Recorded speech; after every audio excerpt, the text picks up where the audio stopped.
عايش وغابة مفتخرة بوطنية تا بلاد محلات ليا هي الروح هي جهنم وزين بلادي كي صحراوية وكي شرقية كلنا جمعنا دم واحد علانية الرابة رايت بلادي مغربية مفتخرة بوطنية مغربية الرابة رايت بلادي مغربية مغرب مغربية. أنا مغربية روحي مع قبلتي والله ما حلالية بعد رجلتي أنا مروكية روحي مع قبلتي والله ما حلالية بعد رجلتي.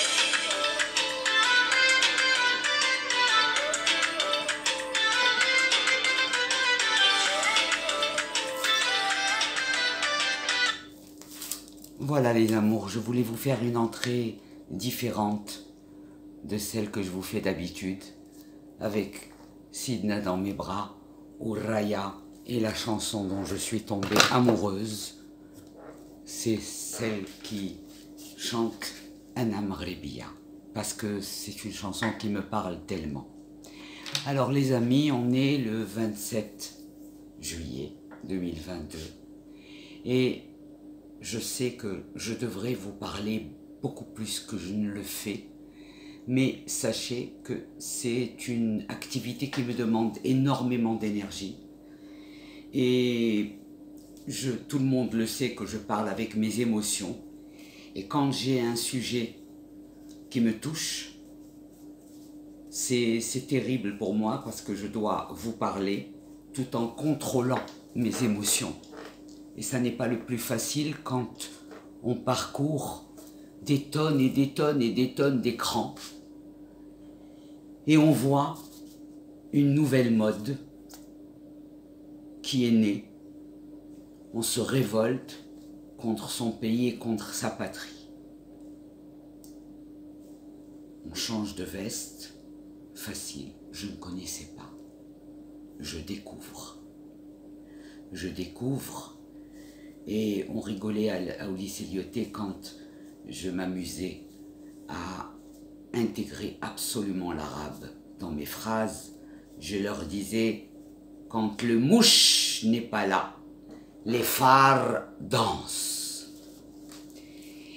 Et notre lion n'étant pas là, vous avez dit au kachstro, à tangoha paso doble al kazat shoka. Qu'est-ce que vous n'avez pas fait comme danse? In fine, tous les ennemis n'ont pas encore compris à aujourd'hui pourquoi tous leurs coups foireux échouent contre le Maroc. Ils n'ont pas fait le lien. Eux pensent que si le Maroc a été épargné d'autant d'avatars et d'autant de malheurs, c'est grâce à Flaine, ou grâce à Flaina, ou grâce à Flanuche. Ce n'est grâce à personne. C'est grâce à ce que j'ai dénommé la chorfitude. Dans mon livre Posologie de la Marocologie, je parle de la chorfitude. Ceux qui ne connaissent pas, qui n'ont pas de culture sur la chorfitude, ne peuvent même pas comprendre ce que je dis, hélas pour eux. Parce que la chorfitude est une culture. Le chorfad léhod, c'était les Kohanim. Et les Kohanim, ils avaient tout le respect du peuple juif et ils étaient en communication directe avec Hachem. Et c'est pour ça que le reste du peuple leur en a voulu.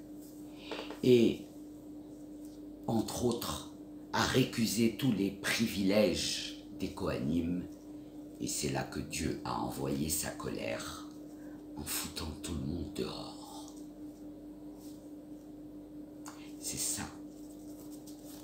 C'est ça la chorfitude et qui existe en Israël. Parce qu'en Israël, il y a des tzadikim aussi très très puissants.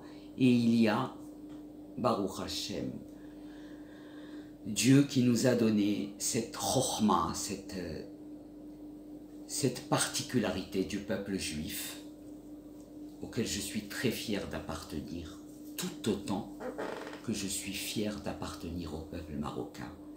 Parce que être juif, né au Maroc, c'est bien une toute autre histoire que celle des juifs nés ailleurs.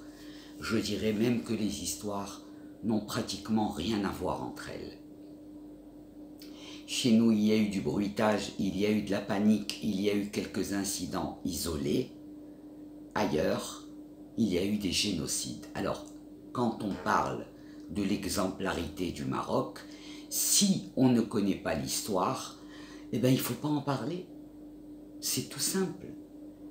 Quand on veut vraiment faire porter sa parole, autant ne pas prendre la parole sur des conneries ou sur des sujets qu'on ne maîtrise pas, parce que c'est le meilleur moyen de se ridiculiser. Alors mes amours, mes chouchous, mes loulous marocains, vous avez vu, je vous taquine souvent avec l'expression Géoula time, parce que nous sommes en pleine Géoula, nous sommes en plein remaniement, en pleine époque biblique, messianique. Alors, selon moi et selon ce que j'observe, Hachem a organisé à sa façon une déculottée magistrale à tous ceux qui étaient presque convaincus de pouvoir tout faire sans lui. Et donc, on assiste à une série de raclées, les unes après les autres. Et la plus grosse raclée qu'a reçue le Maroc ces derniers temps, c'est la Shoah au tribunal de Hinsba et la deuxième Shoah chez la Sahara. Alors, il y en a marre, j'ai remarqué qu'en Israël, les gens ont tendance à dire entre eux « Ouh là là, les Marocaines, elles font de la sorcellerie. » Vous vous trompez. Les Marocaines qui font de la sorcellerie sont des Marocaines qui sont complètement tapées de la tête, qui pensent qu'avec de la sorcellerie, elles peuvent attirer l'amour. C'est un flanc, c'est un flop signé Hachem. Donc, oui, il y a des grosses vaches qui les reçoivent et qui leur disent Radiji ou Radifel ou Raditr, qu'on connaît tout le cinéma, je connais le Maroc dans le moindre de ses millimètres. Aucun coin du Maroc ne m'a fait peur ni ne m'a effrayé. Donc je connais tout ce monde-là. C'est juste horrible. C'est juste horrible d'aller faire bouffer à des gens des trucs dégueulasses qu'on vous donne. Vous n'avez ni Dieu ni maître. Vous n'avez ni Dieu ni maître ni religion. Mais vous êtes complètement taré de penser parce que ça vous sourit un instant que ça va vous sourire toute la vie. Mais vous êtes complètement cinglé. C'est très très grave de croire que la sorcellerie peut garantir un amour pur et à vie. Mais qui vous a raconté une grosse daube pareille? Donc, aujourd'hui, je vois, de mes yeux de Marocaine de 63 ans, la déculottée de beaucoup de ceux qui furent jadis ce que nous appelions les intouchables. Les intouchables sont devenus touchables. Et c'est pas pour vous faire comme me faisait ma mère, la rahma, je vous l'ai souvent dit, au Maroc, ça n'existe pas le mot intouchable. Au Maroc, tu peux être nommé par Daïr et viré par fax. C'est le postulat, parce que c'est le roi qui a la dernière décision. Et merci Hachem que ce soit ainsi, que tu n'aies pas mis le peuple marocain entre les mains de ces cow-boys que nous sommes en train de voir défiler les uns après les autres. On dirait un match de foot où Tibari Atal Ahmed ou Ahmed Atal Hassan. Qu'est-ce que c'est? Mais vous ne pourrez jamais affirmer que vous êtes de vrais Marocains. C'est faux, vous êtes frelatés. Soit votre mère, c'était une nana qui vous a jamais pris sur ses genoux, soit elle vous est née, elle vous a donné à la voisine, il y a un problème. Mais un vrai Marocain, Ould al-Asl, Ould Trabi, il ne fait pas ce que vous avez fait depuis tellement longtemps. Alors ne vous étonnez pas, ne faites pas ceux qui sont étonnés que Flos al-Haram, finalement, Radi yadkhulu alaykoum bil-haram, parce que vous aviez pensé pendant un long moment que Hachem vous avait complètement zappé, oublié, le passé balayé. Ça, c'est vous qui croyez. Mais ce n'est pas la réalité. Parce que si vous aviez fait l'effort que j'ai fait à 40 ans de me mettre au parfum de la Torah et même du Coran et même de la Bible, vous n'auriez pas allégué des conneries plus grosses que votre tête, déjà bicéphale de naissance. Parce qu'il faut naître bicéphale pour être aussi trisomique que vous l'êtes, alors que vous êtes soi-disant des adultes, بعقلهم وبالشرف ديالهم والشرف اللي كنعرفوا عند المغاربة. Je ne parle pas de tkbira, je ne parle pas de ce qu'on a envie d'offrir à quelqu'un qui a été gentil avec nous, qui nous a rendu un service. Je parle de بشحال اعطي 10 سنين هيا يستاهلوا ما ايوا راه نتشوفوا. Je vous ai entendu pas mal de fois. J'étais à côté des gens qui venaient me dire je suis perdu, je suis au 7e avocat et je n'ai toujours pas gagné mon procès, c'est à chaque fois un nouveau juge, un nouveau proc.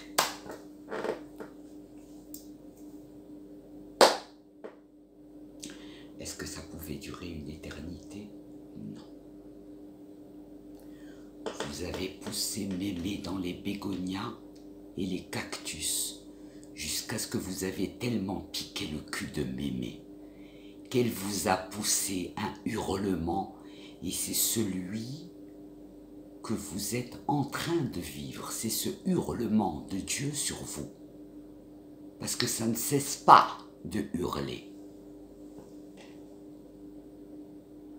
Alors moi, je ne défends plus personne, qu'on soit très clair, mais je me dois de dire quelque chose, Allah, parce que l'abd, j'en ai rien à foutre.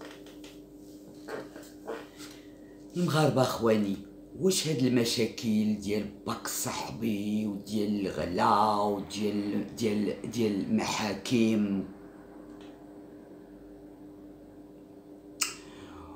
وديال بزاف د الحوايج، واش هاد المشاكل واش خلقوا النهار اللي انتخبتوا على السي عزيزة خنوش، ولا كانوا من قديم الزمن؟ حيت انا ملي كان عندي 20 عام كنت كنخدم في المغرب وكنت كنسمع شحال ديال لي زونفلوب خفت كيتعطاو باش يتخدى لو بودجي ديال فلان والفلاني والفلانه والفلان والفلان. Comment ça a marché les agences de com? Et comment vous pensez que c'est par la brillance des créatifs ou les performances du stratège ou la connaissance parfaite du terrain marocain par le directeur marketing blond avec une queue de cheval qui ne connaît rien du Maroc, mais comme il est nsrani, alors peut-être qu'il sait plus que nous. Ben non, pas du tout. Sur une vie passée dans les agences de com au Maroc, les créatifs marocains créent très vite et très bien. Ça, c'est un point. Et maintenant que j'ai parlé des Nsara, je ne peux pas m'empêcher ce soir où j'ai décidé de consacrer cette soirée à mon public, à mes fans, à ceux qui me disent « Nicole, j'aime t'entendre parler ». Et c'est pour cela que je fais l'effort de me mettre en forme et de vous faire une capsule. Et peut-être tout à l'heure, si j'ai la niaque, je vous lirai des chapitres et je ferai plein de choses. Mais je dois absolument parler d'un sujet qui me tient énormément à cœur. C'est le Gérard Fauré foiré. Alors Gérard, je te l'ai déjà dit dans ma capsule précédente, je ne te connais pas, je ne veux pas te connaître, et mieux que ça, je suis ravi de ne t'avoir jamais connu.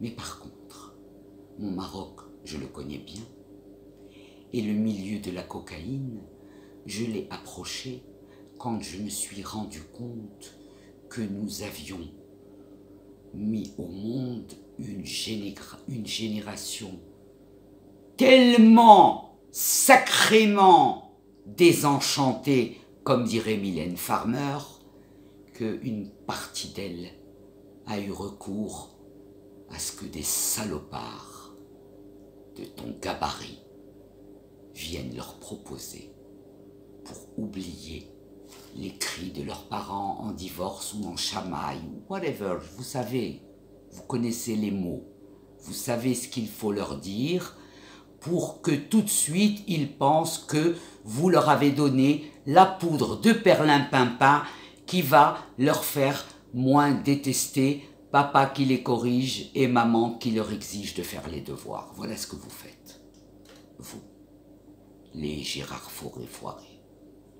Donc je me suis intéressé à ce qui avait tué mes enfants du Maroc, que j'ai vus dans des états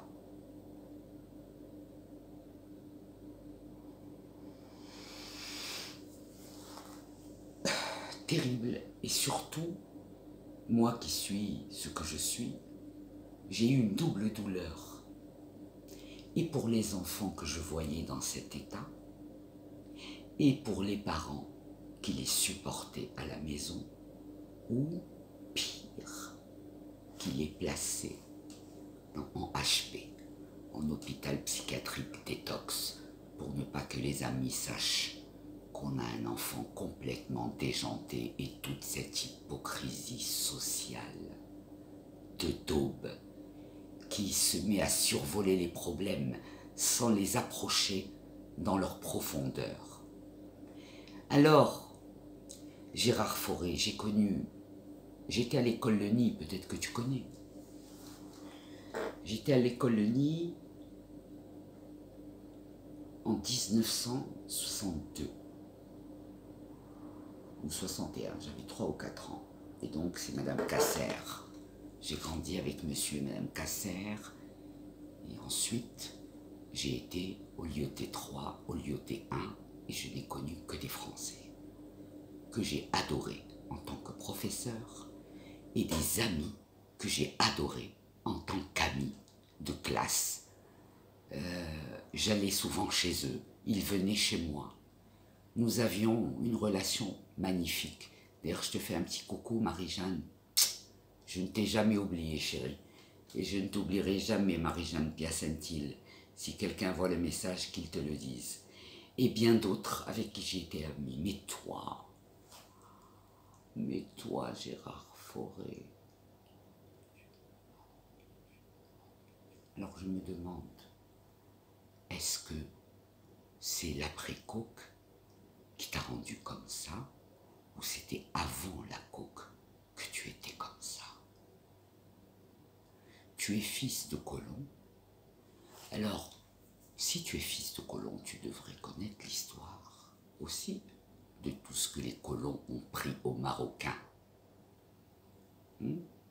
Donc, dans les spoliations immobilières,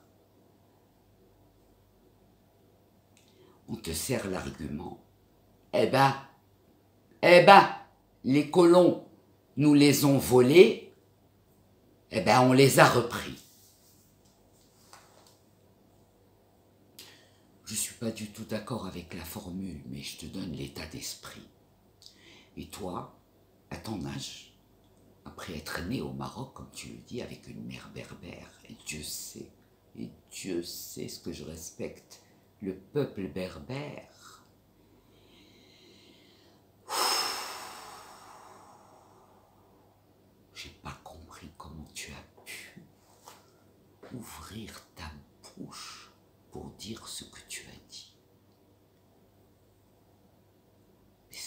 possible, t'as pas de frein, t'as rien. C'est quoi? Qu'est-ce qui se passe ici? Faut vérifier. Parce que tu viennes affirmer que X a wakwaké avec Y en 1920, sans photo, sans preuve, mais dis-moi, mais attends. J'espère qu'ils ne vont pas t'inviter dans des émissions, les dossiers de l'écran, ou genre un truc vachement intello, parce que tu vas faire honte aux Français.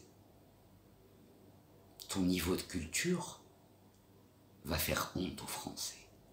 Les Français, justement, qui ont appris à venir au Maroc et à découvrir le bonheur de sortir le matin d'un riad ou d'un hôtel et de voir des visages souriants qui leur parlent, qui leur disent « Bonjour monsieur, bonjour madame, comment ça va ?»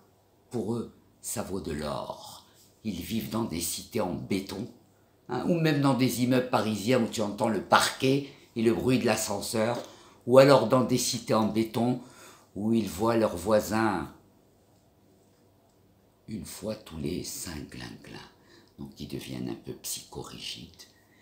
Et donc quand ils viennent ici, ils découvrent cette chaleur humaine. Et alors le scoop, c'est quand ils font un hammam et que l'une de nos ladies comme, Tiyaba de hammam, c'est nos ladies comme, monsieur, la prend, la gomme, lui enlève toutes les peaux mortes que personne, mais j'ai dit personne, ne lui enlèvera de la même façon dans aucun pays au monde.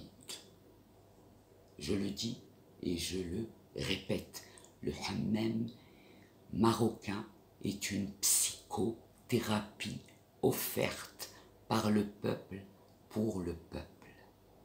Oui.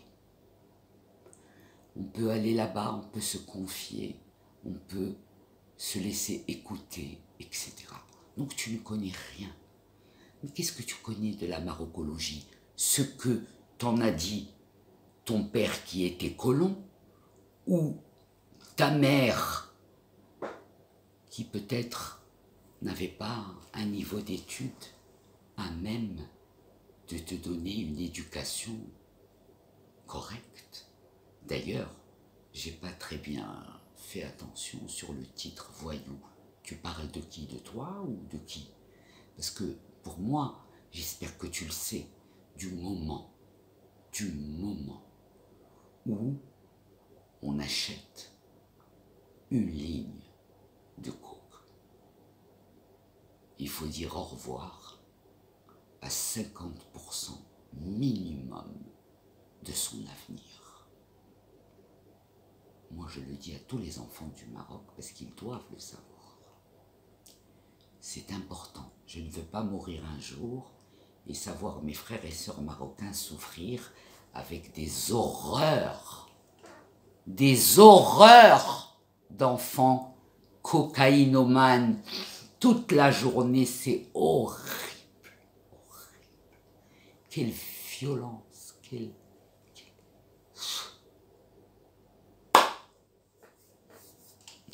Alors oui, à une période de ma vie, j'aurais trouvé des types comme toi en face de moi. Je te dis pas ce que je t'aurais fait. Et même ceux qui disent la coque et qui ont des enfants me comprendront. Parce que ceux qui disent la coque ne veulent surtout pas que leurs enfants y touchent. Tu dois le savoir. Alors maintenant que tu étales la vie d'Alain Delon, Alain Deloin et Sophie Daumier, tout ce vieux stock de Ici Paris, Voici, Gala, tu penses que ça intéresse des Marocains? Quand tu ouvres ton de roche, t'as le gueux sur Sidek, notre roi, un shérif, le fils de Hassan II, toi tu viens et tu parles. Mon Dieu, mon Dieu, mon Dieu, mon Dieu. j'espère que tu vas voir ma vidéo, qu'elle va te faire réaliser à quel point, pour la première fois de ta life, tu auras laissé ton moteur avoir de l'avance. Et tu es allé tout droit pour faire plusieurs tonneaux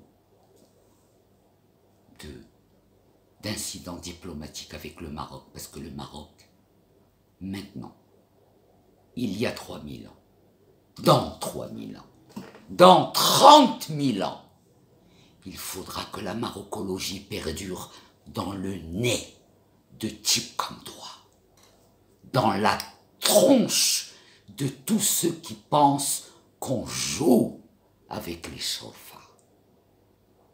On ne joue pas. On ne joue pas.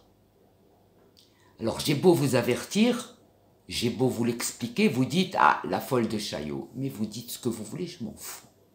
Moi, l'essentiel, c'est que je le dise. Et ceux qui me connaissent savent que je pèse et que je sous-pèse chacun de mes mots. Alors Gérard Foiré, tu veux rejoindre le clan des enfants indignes du pays, ça t'amuse? C'est quoi? C'est une maladie qui est du domaine de la gérontologie. C'est une crise de réminiscence de l'adolescence. Et Fatima Oufker, qu'est-ce qu'elle t'a fait? Elle est morte, l'Erhma. Pourquoi tu as ouvert ton dlqouch sur une dame? Peu importe. Qui elle était, quoi elle était, pourquoi tu as ouvert? Pourquoi tu as ouvert ta gueule sur une personne qui est morte? Tu ne respectes pas les mémoires. Ça aussi, c'est un dénominateur commun chez tous ceux qui ont confondu la coque et le talc pour les fesses irritées.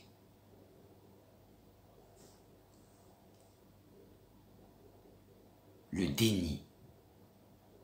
déni des racines.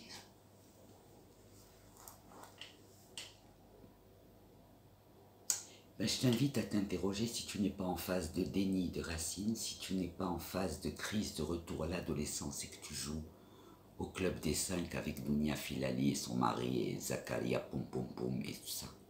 Franchement, je t'ai déjà dit dans l'autre vidéo, Malach Morocco. Alors, sache une chose pour la prochaine fois. Réfléchis bien à ce que je te dis, bien. La prochaine fois, quand tu voudras ouvrir ta gueule sur le roi du Maroc, sache que tu fous tes pieds sur les juifs et les musulmans du Maroc. Et même les Français qui ont grandi là-bas et qui adorent le Maroc. Et même les Français qui ont compris que c'est à Dakhla qu'ils vont trouver le kharja de leur stress. Qu'est-ce que tu viens nous apprendre, toi, sur le Maroc?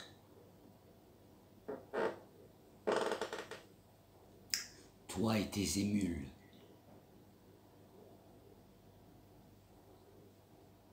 Si vous avez envie de collectionner les colibés de tous les Marocains du monde, on va commencer à vous appeler. On va vous trouver des surnoms, ne vous inquiétez pas. Vous allez gagner quoi à la fin de votre vie quand vous allez arriver à 60 ans? Je ne parle pas pour toi, Gérard, parce que toi, si tu avais des racines purement marocaines, tu n'aurais jamais fait ce que tu as fait. Je parle de ceux dont le corps est constitué de marocologie, des parents, des grands-parents, des aïeux. Je vous le dis tout de suite, les petits jeunes, toutes les guides là, vous poupez. Mais quand vous allez approcher de la soixantaine, oh putain, qu'est-ce qui va vous tomber sur la gueule? Il va vous tomber sur la gueule une névrose obsessionnelle de revoir le Maroc de votre enfance, de ressentir les oranges de votre enfance, le nana de votre enfance, et j'en passe. Mais votre névrose